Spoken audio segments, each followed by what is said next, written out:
बिस्मिल्लाहिर्रहमानिर्रहीम। मैं हूं यासर क़य्यूम और आप देख रहे हैं YQ इन्फो टीवी। चलें तो दोस्तों जापान चलते हैं, जहां से मिली हमें नई अपडेट।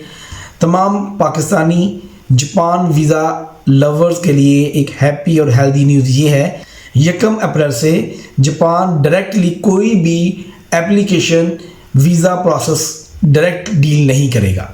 ये तमाम तक वीज़ा एप्लीकेशन सर्विसेज जैनीज़ के ऑफिस में डिपॉजिट हुआ करेंगी।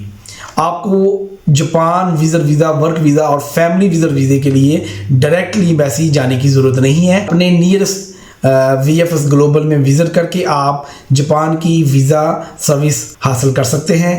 जापान अपनी वीज़ा सबमिशन वीज़ा एप्लीकेशन में रिफॉर्म्स ला रहा था, उसमें एक ये न्यू इनिशिएटिव लिया है जापान एम्बेसी ने। Regarding visa application and inquiries related to visa application, please contact VFS Global and Jerry's Visa directly.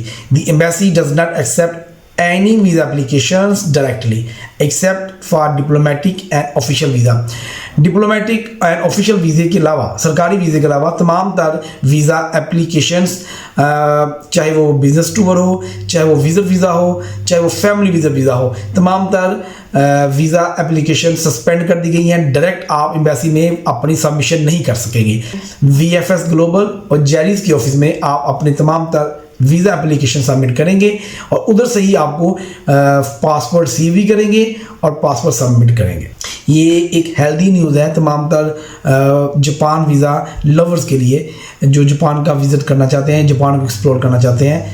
Japan की all type of visas, specially family, business और टूरिस्ट वीज़ा हासिल करने के लिए आप हमारी सर्विसेज हासिल कर सकते हैं।